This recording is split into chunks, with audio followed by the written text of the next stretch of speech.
চাঁদপুর বাস স্ট্যান্ডে এখনো একটা ল্যাংটা পাগল আছে, ইংরেজিতে কথা বলতে পারে, দেখতে রাজপুত্রর মতো মনে হয়, ইংরেজিতে লিখতেও পারে, কথাও বলতে পারে। মানুষ যদি তাকে বলে কিছু খাইছো, সে ইংরেজিতে উত্তর দেয়, প্রত্যেকটা কথা সে ইংরেজিতে বলে, অথচ পাগল হয়ে গেছে, ল্যাংটা অবস্থায় বসে থাকে। মানুষ দূর থেকে একটা চিরা কাপড় টাপড় দিয়া সতরটা কোনো মতে ঢেকে দেয়, লজ্জার ব্যাপার।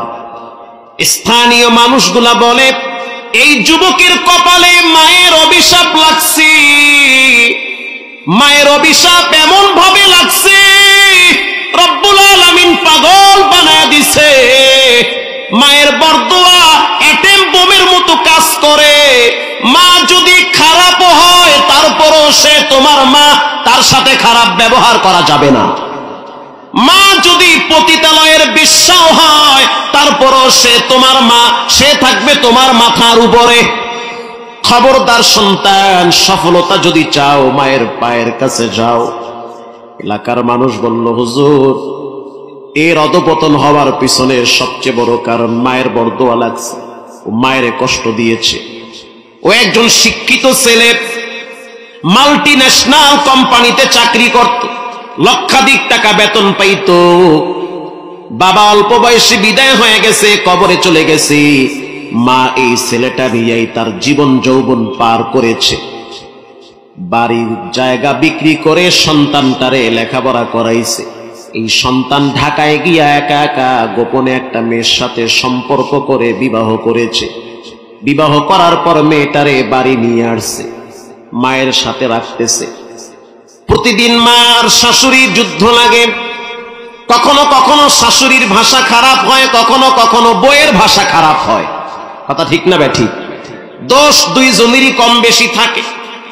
বউ কখনোই শাশুড়িকে মায়ের মতো মনে করতে পারে না, মা কখনো পুত্রবধূকে নিজের মেয়ের মতো মনে করতে পারে না। এ কারণেই ঝগড়া বেশি লাগে, ঝগড়া লেগেই থাকে।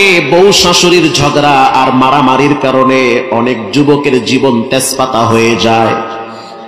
কোন দিকে যাবে, একদিকে মা আর একদিকে বউ, এটা একটা জটিল জিনিস। এটার সমাধান নিজেকেই করা লাগবে, অন্য কেউ করতে পারবে না। ঘটনাক্রমে একদিন রাত্রে ঘরে আইসা স্ত্রী বলতে আছে, স্বামী আমার, এই ঘরে আমি থাকবো না, হয় তোমার মা থাকবে। যদি আমাকে রাখো তাহলে মাকে বের করে দিতে হবে, আর যদি তোমার মাকে রাখো তাহলে আমাকে নিয়ে যেতে হবে, আমি এখানে থাকবো না। যুবক এবার রাগান্বিত কণ্ঠে মায়ের কাছে গিয়ে বলল, মা তোমাকে একদিন সময় দিলাম, এই ঘর থেকে তুমি দূরে কোথাও চলে যাও, অন্য কোথাও গিয়ে ঘর ভাড়া নিয়ে থাকো। এবার মা বলতে আছে, সন্তান এই ঘরটা তোমার বাবাই বানাইছি, তুমি বানাও নাই। এই ঘরে আসছি আমি, তখন দেখছি তাল পাতার ঘর, তোমার বাপ কষ্ট করে করে বিল্ডিং বানাইছি। এখন তুমি নতুন বিবাহ করছো, তুমি নতুন বাড়ি ঘর বানাও, আমাকে তাড়ায় দেওয়ার তো অধিকার তোমার নাই। কথা কন না কা? এটা তোমার বাবার ঘর, আমি থাকবো। তোমার বউ নিয়ে তুমি মিল্লে জিল্লে থাকতে না পারলে অন্য কোথাও গিয়া ঘর ভাড়া করে থাকো। মা কেন নামবে? ছেলে আর ছেলের বউ নেমে যাবে। কথা ঠিক না ভাই? ঠিক। মা কেন নামবে?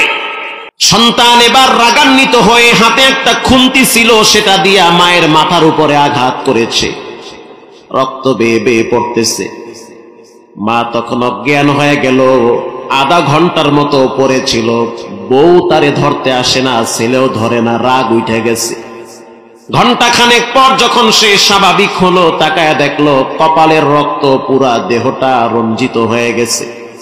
এবার মা সিদ্ধান্ত নিছে, আজকে আমার সন্তান আমার কপালে আঘাত করলো, 2 দিন পরে তো ছুরি দিয়া গলায় আঘাত করতে পারে, অতএব আমি এখান থেকে নেমে যাব। ওই রাত্রিবেলা সন্তানের মা ঘর থেকে নামতেছে। নামার সময় বাড়ির পুষ্কুনির কিনারায় মসজিদ ছিল। ওই মসজিদের দিকে তাকাইয়া বলতে আছে, ও মসজিদের মালিক আল্লাহ, এই মসজিদে আমার স্বামী প্রতিনিয়ত নামাজ পড়তো, আজ আমার স্বামী নাই কিন্তু মসজিদ আছি। এই মসজিদের পাশ দিয়ে আমার সন্তানকে আমি হাতে ধরে ধরে কোচিং এ নিয়ে গেছি, প্রাইভেটে নিয়ে গেছি। আমার সন্তানকে কদু বিক্রি করে পরীক্ষার ফিস দিয়েছি, তুমি সাক্ষী থাকো। আজকে আমার সন্তান আমার গায়ে হাত তুলেছে, রক্ত বের করেছে, আমি এই ঘরে আসব না। মসজিদের মালিক আল্লাহ, যেই সন্তান আমারে চিনে না সেই সন্তান যেন নিজের স্ত্রীকেও চিনতে না পারে, এমনকি নিজেকেও যেন চিনতে না পারে, সেই বিচারটা তোমার কাছে দিয়ে গেলাম।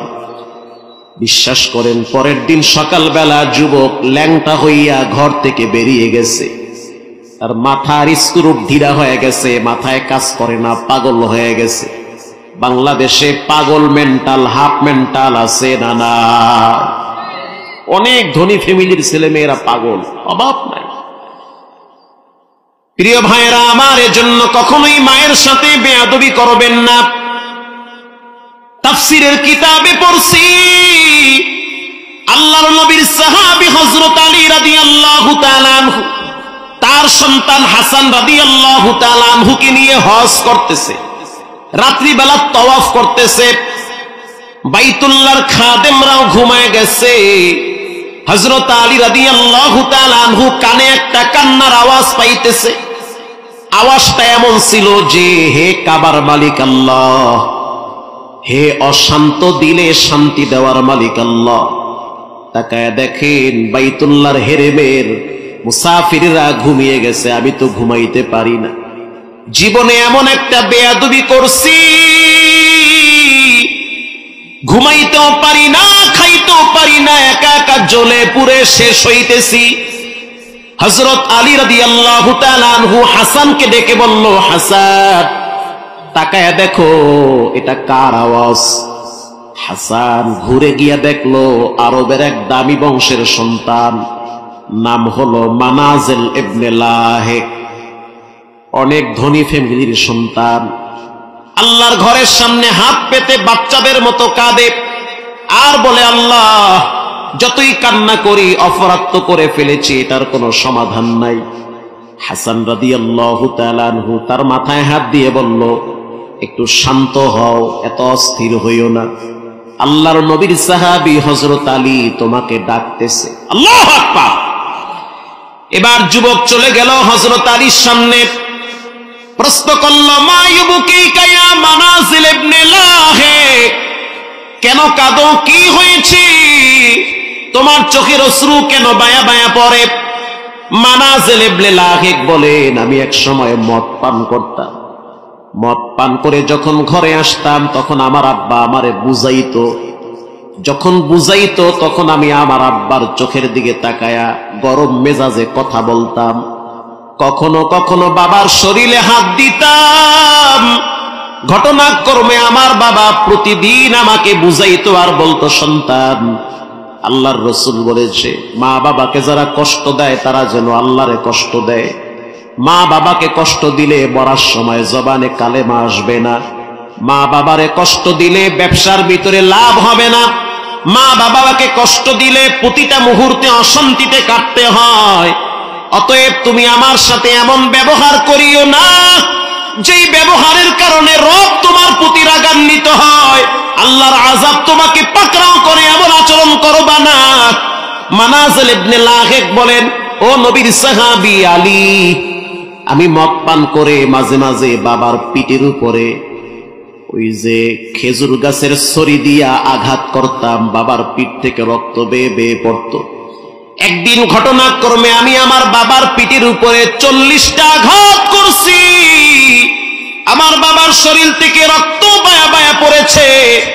ওই দিন আমার বাবা আল্লাহর কাছে বিচার দিয়েছে। ওই দিন আমার বাপ শুধু এতটুকুন বলেছে, আল্লাহ, আমার ছেলেটার কলিজার থেকে শান্তিটা কেড়ে নাও, ও যেন শান্তি না পায়। যেই দিন বরদোয়া করেছে এর পরের দিনই আমার বাবা ইন্তেকাল করেছে।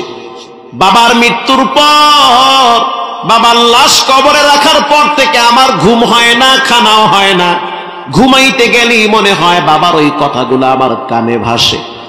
আমি এত কিছু করি তারপরও শান্তি পাই না, ব্যবসায় হাত দিই, লস খাই, ঘরে যাই, বউ কথা শোনে না, বাচ্চারা আমার দিকে গরম নজরে কথা বলে, সমাজের মানুষ আমাকে মূল্যায়ন করে না। নামাজে যখন দাঁড়াই তখন সূরা কালাম মনে থাকে না, কেন মনে থাকে না বুঝতে পারছি, মায়ের অভিশাপ আমার কপালে লাগছে। এজন্য বিনয়ের সহিত বলি, যাদের মা আছে বাপ আছে জীবনে কখনোই বেয়াদবি করবেন না। আল্লাহর রাসূল বলেন, আল জান্নাতু তাহতা আকদামিল উম্মাহাত, মায়ের পায়ের নিচে সন্তানের জন্য জান্নাত রেখেছেন কে? ঘরে গিয়ে দেখি স্ত্রী অসুস্থ হয়ে যায়, রাত্রিবেলা দেখি গরমের দিন পাখা দিয়া বাচ্চারে বাতাস দেয়, রাত 2টা বাজে 3টা বাজে আমি তো ঘুমাই, তার তো ঘুম নাই। কেউ ঘুমাও না কেন? বলে বাচ্চার ঘুমটা ভেঙে গেছে, গরমে ঘুমাইতে পারে না, পাখা দিয়া বাতাস দেয়। আবার শীতের দিনে দেখি প্রস্রাব করে দিলে বাচ্চায় নিজের হাতে মেথরনির মতো সাফ করে, তখন চোখের সামনে ভেসে উঠে, ও মাহমুদুল হাসান, তুমিও একদিন ছোট ছিলা, তোমার মা তোমাকে রাত জেগে জেগে নিজে না ঘুমায়া পাখা দিয়া বাতাস করে ঘুম পাড়াইছে। এখন রক্ত গরম হয়, হাড্ডি শক্ত হয়েছে, ঘাড় মোটা হয়ে গেছে। এখন তোমার টাকা পয়সার অভাব নাই, যশ খ্যাতির অভাব নাই, এত দূর আসার পিছনে সব অবদান হলো তোমার মায়ের দোয়া। এজন্য সাবধান, এটা হলো পাওয়ার হাউস, জীবনে কখনোই ওই জায়গায় আগুন ধরাবেন না। মা বাবা বুড়া হয়ে গেলে রাগ বেশি থাকে, কথা কন না কা, মেজাজ খিটখিটি হয়ে যায়, ভালোটা বুঝতে চায় না, আরেক সময় খারাপটা বুঝে, উল্টা বুঝে, সঠিকটা বুঝবে না, ব্যাঠিকটা বুঝবে। মাঝে মাঝে আমারও রাগ উঠে, যখন রাগ উঠে সাথে সাথে মনে পড়ে রাসূল বলেছেন, খবরদার খবরদার, মায়ের পেটে যখন সন্তান ছিল তখন সন্তান পেটের ভিতরে পা দিয়া লাথি মারছিল মায়েরে, এক একটা লাথি মায়ের কলিজায় গিয়া লাগছে। মা ঘুমের ভিতরে চিৎকার মেরে উঠতো আর বলতো, আল্লাহ তুমি ছাড়া আমার কেউ নাই, যত কষ্ট আমি মাকে দাও, পেটের বাচ্চাটারে দিও না।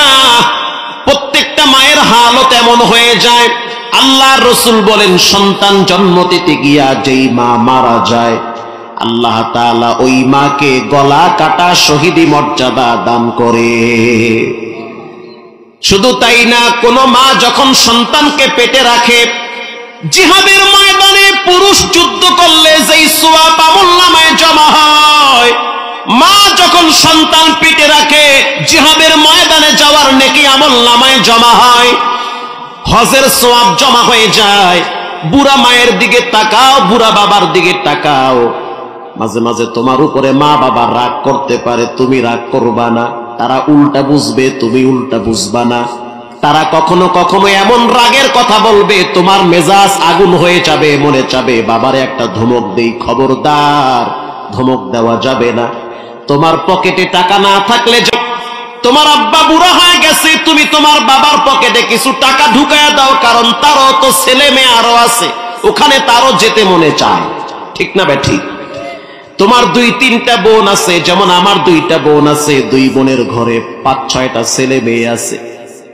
এখন আমার আব্বা বুড়া হয়ে গেছে, মাও বয়স্কা হয়ে গেছে, বাবার ইনকামের রাস্তা বন্ধ হয়ে গেছে, বাবারে কে টাকা দিবে? বাবার তো মনে চায় ওই নাতিদের বাড়ি বেড়াইতে যাইতে, বাবার তো মনে চায় সেই নাতির জন্য মজা নিয়ে যাইতে। তখন সন্তানের উচিত